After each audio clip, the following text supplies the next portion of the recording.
No mundo de mudança, a sorte segue a coragem, isto é preciso ser capaz de mudar o modo de fazer, de pensar. Mudar o quê? Tudo? Não. Cuidado, quando a gente fala em mudança, tem coisa que a gente nega, tem coisa que a gente protege. Por exemplo, uma aula expositiva, quando feita com conexão com as pessoas, ela tem que ser feita. Há coisa que é antiga, mas não é velha. Você vai jantar hoje à noite aqui em Rio Verde, você não procura um restaurante que está escrito na porta dele: temos os melhores fornos micro-ondas de Goiás. Mas tiver escrito que tem fogão a lenha, você entra. O fogão a lenha é uma coisa que é antiga, mas não é velha. Por isso, quando se fala em mudança, não é um mudancismo. O que é contemporâneo e moderno dentro do Cicobi Crédito Rural? Tecnologia, comunicação digital, capacidade de acesso. O que é antigo? A relação de confiança, o trabalho leal, a capacidade de cooperar.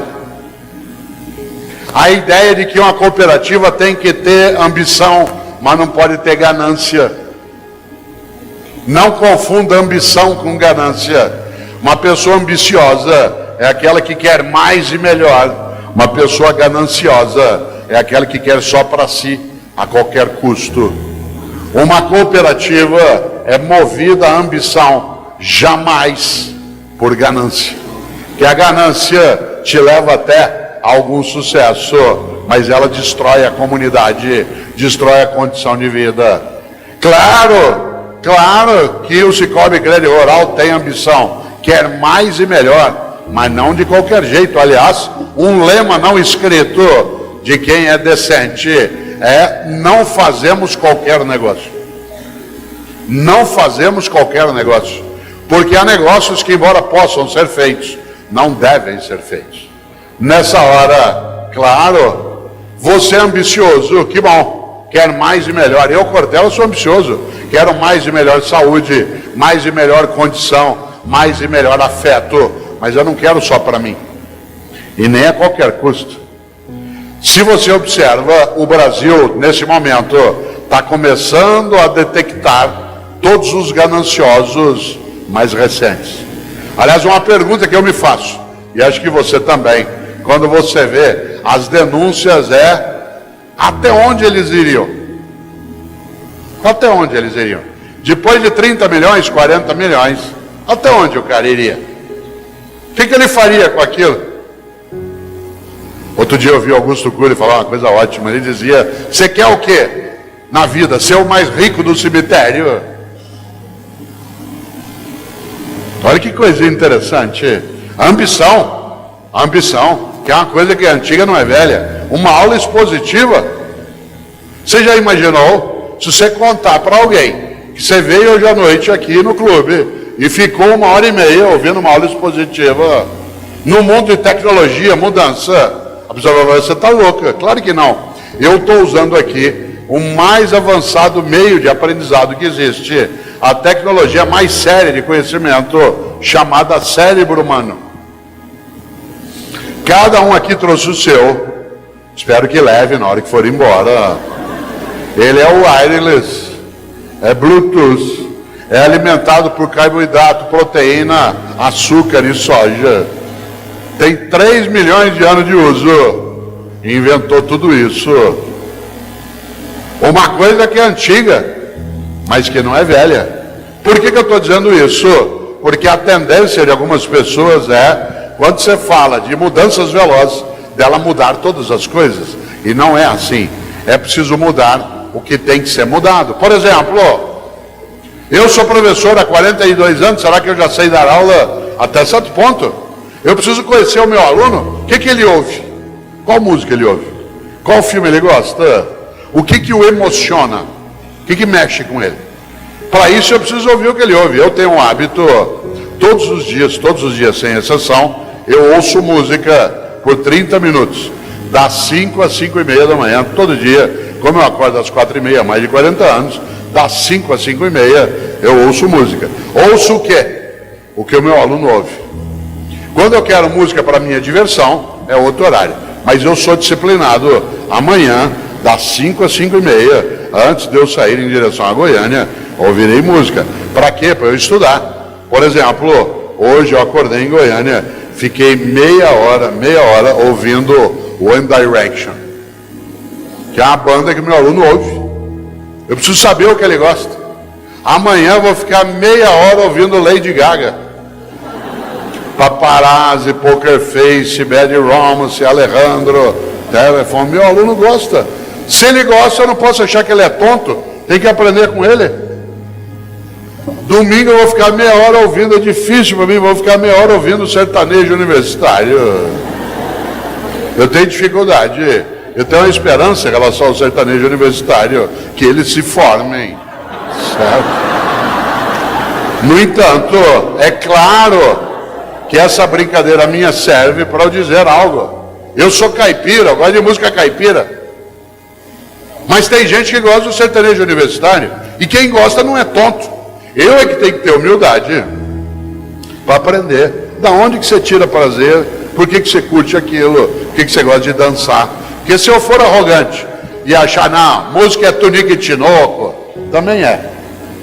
Música é Pedro Bento e Zé da Estrada, Milionário Zé Rico, também é. Mas não é só isso. Também é aquilo que outros ouvem. Eu preciso lembrar que, junto com coragem e paciência, é preciso humildade para viver tempos que são novos. Eu não posso achar que quem aprecia sertanejo universitário, que ele é frágil, ao contrário. Por isso, quando eu fiz a brincadeira propositadamente, para lembrar o quanto que a gente precisa cuidado com o preconceito, porque o preconceito impede o aprendizado daquilo que a gente não conhece ainda. Ah, isso aí é coisa de gente jovem, não quero saber. Opa, isso aí é coisa de gente velha, não estou nem aí. Cuidado. Ah, Portela, bobagem isso que você está falando aqui. O pessoal do Cicobi Crédito Rural te trouxe, mas isso eu sei. Eu estou nessa atividade faz 20 anos. Cuidado. Não é porque você faz uma coisa há 20 anos que você está preparado já para continuar fazendo. Exemplo, hoje de manhã, aqui em Rio Verde, uma senhora logo cedo deu sinal para um táxi no hotel. O táxi parou, ela entrou no banco de trás e falou, por favor, aeroporto, que eu vou a Campinas. O táxi disse, pois não. E ela foi. Quando já estava chegando próximo à área do aeroporto, eu falei, engraçado, em Rio Verde, o taxista fala tanto, ele está tão quieto. Acho que eu não fui simpática com ele. Como ela estava no banco de trás, ela não teve dúvida, foi, bateu nas costas dele para falar com ele. Quando ela bateu, ele meteu o pé no freio, jogou o carro em cima da calçada, ficou pálido, começou a suar. Ela falou, o senhor me desculpe, eu não queria assustar o senhor. Ele disse, não, dona, a senhora me desculpe, por favor, sabe quem que é? Hoje é o meu primeiro dia como taxista, e a senhora é minha primeira passageira. Ela falou, e o que o senhor fazia antes? Ele falou, eu fui por 20 anos motorista de um carro funerário. Cuidado com o tapinha nas costas. Pode ser o velho te assustando. Não é porque você faz uma coisa há 20 anos que você está apto a fazer. Uma coisa é dirigir um carro funerário, outra coisa é dirigir um táxi. Ah, mas tudo é a mesma coisa. Não. Uma coisa é fazer negócio no Brasil de 2010. Outra coisa é fazer em 2017. 2010 nós estávamos num momento diferente, navegando, comprando coisa, a economia explodindo de recurso, comprando linha branca, viajando, gente fazendo cruzeiro, comendo fora, uma coisa que dá uma saudade danada, caos aéreo, gente comprando outra televisão de celular, tomando iogurte. Mudou. Agora nós estamos numa situação de um desemprego maior, uma turbulência política, uma discussão sobre a economia que ela às vezes oscila. Estamos saindo um pouco daquilo que é encrenca, mas ainda demora um pouco. Mudou. Me perguntaram ontem numa entrevista em Goiânia, na hora de uma coletiva, quem o senhor acha que vai ser candidato a presidente do Brasil? Eu disse, quem não tiver preso. Certo? Por quê? Porque hoje a situação tem múltiplas possibilidades. De repente a pessoa que até ontem estava jogando pedra nos outros, agora está denunciado. De repente aquele que gritava, que absurdo, acharam conta dele. Não é que está tudo podre, é que a parte que está podre está vindo à tona. Às vezes me fala assim, mas você acha que tem saída? É óbvio, a sorte segue a coragem. Ah, mas esse país é impossível. Cuidado. Os latinos diziam a frase que eu gosto também, eles diziam, o impossível não é um fato, ele é apenas uma opinião. O impossível não é um fato, ele é apenas uma opinião. Cortella, é impossível homens e mulheres terem direitos iguais, na tua opinião. É impossível o Brasil ter uma democracia sólida, na tua opinião. É impossível canalha ir para a cadeia, na tua opinião. É impossível organizar o cooperativismo no Brasil, na tua opinião. O impossível não é um fato, ele é só uma opinião. Aliás, Barack Obama conta uma história numa das suas biografias, que quando ele tinha 10 anos de idade, 10, ele que foi criado pela avó, ele um dia chegou para ela aos 10 anos de idade e falou assim, vó, eu vou ser presidente dos Estados Unidos. Já imaginou se ela vira para ele e fala assim, moleque, você tá louco? Você fumou alguma coisa? Como que você vai ser presidente dos Estados Unidos, menino? Isso é impossível. Você nasceu no Havaí, tem nome muçulmano e é afrodescendente? Você tá louco, moleque? Como que você vai ser presidente? Se chama Barack Hussein Obama, é havaiano e é negro? Sabe o que ela falou para ele? Vai que você pode. De onde ele tirou o lema, yes, we can. Vai que você pode. Quando ela disse vai que você pode, é claro que ela não estava querendo dizer que era só ele ficar sentado esperando que as coisas iam acontecer. Claro que não. Ele tinha que ir atrás, como ele foi, estudou, aproveitou nos Estados Unidos as políticas afirmativas, que são as cotas, entrou na Universidade de Harvard, que é a melhor universidade do mundo, fez direito, se candidatou a ser contínuo, office boy, na biblioteca de Harvard, acabou sendo o editor da revista mais tarde, senador no primeiro mandato, presidente da República dos Estados Unidos, por 2 mandatos. O impossível não é um fato, ele é só uma opinião. Aliás, se vocês se lembram, quando Obama assumiu a presidência, em 2008, a nação norte-americana tinha quebrado, de cima e embaixo. 2008, vocês lembram? Está longe, agora os Estados Unidos estão decolando, e nós é que estamos encrencados um pouco.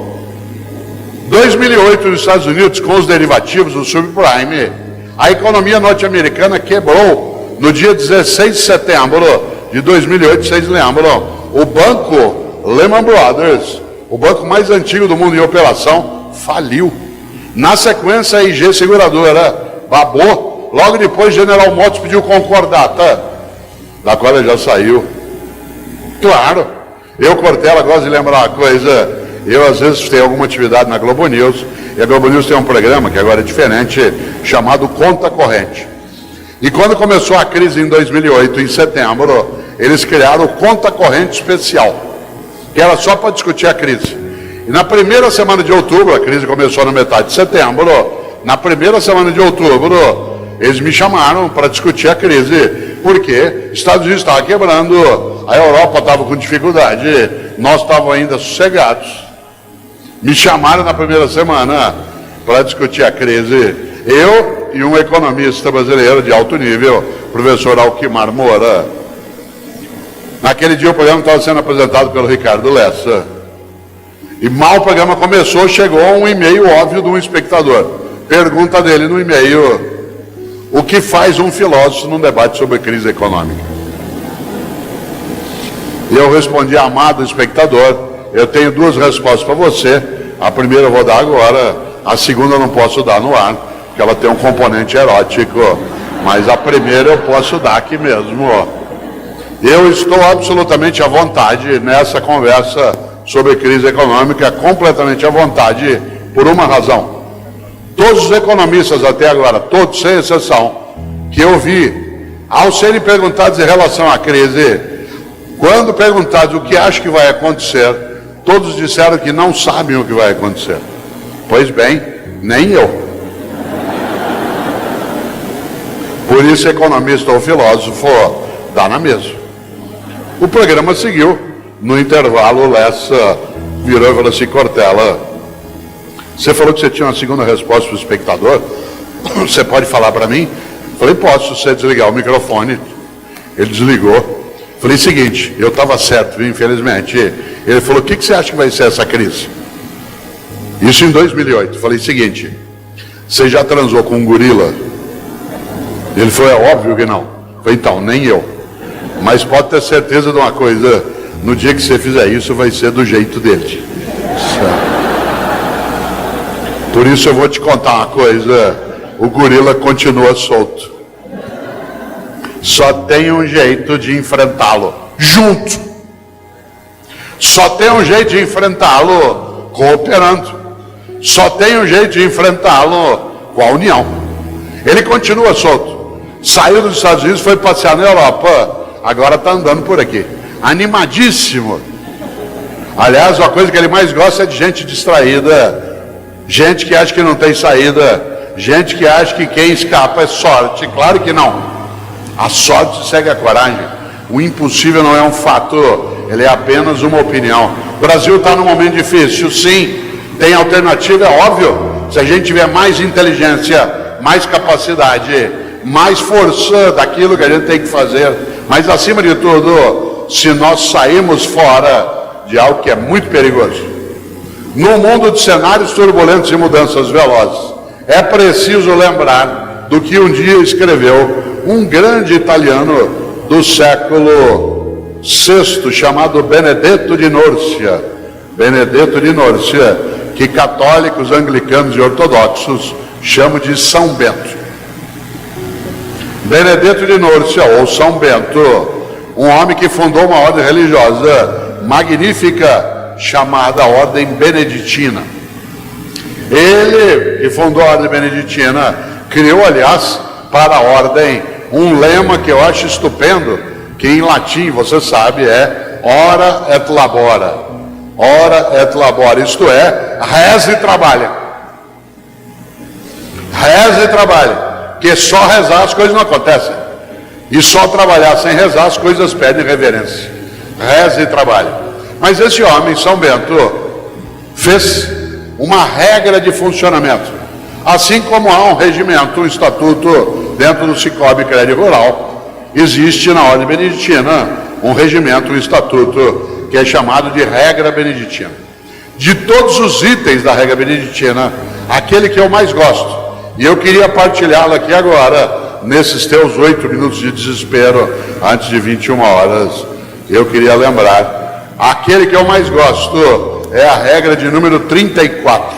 Aliás, o monge que desobedecer essa regra é mandado embora da Ordem Beneditina.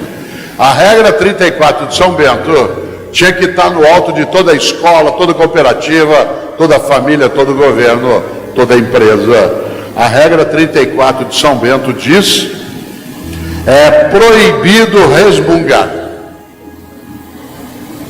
É proibido resmungar. Não é proibido discutir, debater, nem discordar. É proibido resmungar. Sabe gente que só resmunga sem agir? Gente que em vez de acender uma vela, fica amaldiçoando a escuridão. É gente que passa o tempo todo, como eu disse no começo, dizendo: que horror, alguém tem que fazer alguma coisa. É proibido resmungar. Aliás, quase sempre, o resmungão, a resmungona, é vagabundo. Finge que está trabalhando. É gente que anda levantando poeira. Cuidado com gente que anda batendo chinelo e levantando poeira, normalmente não está fazendo nada. Até na hora de ajudar a tirar a louça no domingo do almoço, pega uma travessa na sala, vai à cozinha, volta à sala outra vez, fica naquele balé da desocupação e no fim da tarde diz assim: estou acabada. Cuidado, é proibido resmungar.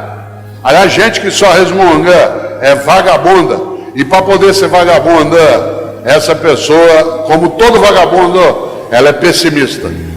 Todo vagabundo ou toda vagabunda é pessimista. Porque a melhor maneira de não precisar fazer nada é achar que nada pode ser feito. A melhor maneira de não precisar se mexer é achar que não adianta se mexer. Todo vagabundo é pessimista. Aliás, quando ele é vagabundo mesmo, ele nem chama a si mesmo de pessimista, ele chama de realista, que aí é que não tem alternativa e ele não precisa fazer nada. A única coisa que o vagabundo faz, ou a vagabunda faz, é nada. E a única coisa que o vagabundo faz, você sabe, é sentar e esperar dar errado. Aí você fala assim, ué, mas não está dando errado. Ele fala, espera que você vai ver. O otimista tem uma encrenca. Ele tem que levantar, ir atrás, sofrer, voltar, acordar cedo, trabalhar muito e buscar juntar com outro, se arrepender, querer largar. Mas não desiste. Todo pessimista é vagabundo e todo vagabundo é covarde. Num país que precisa enfrentar a turbulência, não dá para resmungar. Não dá para fingir que as coisas não estão acontecendo, mas também não dá para ficar, isso não tem jeito. A sorte segue a coragem. É preciso recusar a vagabundagem. E eu quero aproveitar esses 4 minutos finais teus de desespero para pensar uma ideia, que é a coragem, a paciência e a humildade decidem nossa condição de fazer o que tem que ser feito. Nessa hora, cuidado. Quem é o grande padroeiro dos vagabundos? Hoje é dia para os católicos, anglicanos e ortodoxos de Santo Ângelo. Essa semana nós tivemos a lembrança de outros dentro das tradições. Mas sabe quem é o grande padroeiro do vagabundo e da vagabunda? É o Mendiçá. Lembra-se do Mendiçá? Um dia uma professora de História do Brasil estava dando aula sobre os governos gerais. Aí ela falou sobre o Tomé de Souza, falou sobre o Duarte da Costa. Quando ela estava falando sobre o Mendiçá, ela viu um aluno distraído lá no fundo, e para pegá-lo, claro, virou e falou assim, Paulo, o que fez Mendiçá? Ele disse, fez o que pôde. Cuidado com o Mendiçá. Gente, nós temos que ter mais inteligência para enfrentar o momento. Eu faço o que eu posso. Gente, nós temos que cuidar da nossa decência. Eu faço o que eu posso. Gente, nós temos que cooperar mais em direção ao sucesso e a um lucro que seja higiênico. Eu faço o que eu posso. Cuidado, porque o padroeiro do vagabundo é o Mendiçá. Tudo que você diz, eu faço o que eu posso, que é um jeito desanimado, largado, acovardado. Olha só, os cenários são turbulentos e as mudanças são velozes. Há coisas que eu tenho que negar, outras proteger, outras superar. Há coisas que eu guardo, são as coisas antigas. Há coisas que eu descarto, são as coisas que são velhas. Há coisas que eu elevo e supero. Será que eu, Cortella, já sei dar aula até certo ponto? Eu preciso me formar de modo contínuo. Eu preciso ter clareza que no mundo de mudança há coisas que eu preciso também mudar. Por isso, nesses teus 2 minutos finais, eu queria lembrar algo, agradecendo acima de tudo ao Cicobi Crédito Rural por esta ocasião e as palavras aqui colocadas, a atenção, o cuidado, tudo aquilo, que a diretoria e também a MEIR fizeram para que a gente pudesse ter hoje uma situação de reflexão, aprendizado. Mas eu queria lembrar algo especial que me ajuda. A hora que eu terminar, às 21 horas, eu vou chamar a Meire, ela vem, faz o encerramento, explica como tudo será. Enquanto isso, eu saio um pouquinho, que eu vou ao banheiro, que eu sou idoso, e na hora que eu voltar, se você tiver algum livro com gosto dele, escreveria. Às vezes a pessoa não tem um livro, ela quer, às vezes, tirar uma foto. Para quem gosta de tirar foto, eu digo, tire, azar seu, você que sabe. Mas eu farei assim que é a Meire explicar. Mas eu queria dizer algo a vocês nesse minuto final. Cuidado! A sorte segue a coragem. É preciso ser capaz de buscar com inteligência, com iniciativa, com decisão, mas acima de qualquer coisa, prestar atenção nas mudanças do mundo, para não envelhecer. Qual é a tua obra? Quando você se for, e você se vai, e eu também, o que vai ficar? Tua casa está pegando fogo, já apagaram a sala, a cozinha. De repente você olha, o bombeiro está enrolando as mangueiras, guardando. Fala, onde você vai? Ué, 5 horas, é o meu horário. Então, mas está pegando fogo lá. Não, mas ó, é o meu horário, me paga até essa hora. Já imaginou um cirurgião no hospital fazendo uma sutura de apêndice? Tem que dar 20 pontos na sutura, ali no teu ponto de Mark Barnes, para poder fechar direitinho, porque não tem equipamento para fazer laparoscopia. O que ele faz? No 8º ponto, fala, vou parar aqui mesmo, pelo que me pagam. 8 pontos tá bom já. Você já imaginou? Você sabe que há pessoas que se conduzem desse modo no cotidiano. Obviamente que eu não estou falando de trabalhar sem remuneração, estou falando de outra coisa. Da capacidade de entender o quanto que a vida é muito curta para ser pequena. E algumas pessoas se apequenam no modo como se relacionam na atividade que desenvolvem. Por isso, volto eu aqui a uma questão, você que ainda tem um tempo de desespero até 11 horas. Qual é a tua obra? Quando você se for, e você se vai, e eu também, o que vai ficar? O que vai ficar que não estrague, não apodreça? E repito, não seja objeto de disputa odiosa. Isto é, o que você e eu fazemos que honra nossa própria existência? Interessante. Uma das coisas mais marcantes quando se pensa em gestão e liderança é gerir para elevar a vida coletiva. Atuar de maneira que não seja cínica. Ética não é cosmética. Ética não é cosmética, não é uma coisa de fachada. Desse ponto de vista, claro, se nós imaginamos o propósito daquilo que fazemos, é a nossa capacidade de ganhar importância. Eu já observei, você também, várias situações em que algumas pessoas, elas não deveriam estar naquela atividade, especialmente em alguns ramos da atividade pública, porque ela, primeiro, não merece que o povo pague o salário dela, porque ela finge, e segundo, ela despreza aquele lugar. Mas há outras pessoas que, é claro, merecem muito mais do que recebem.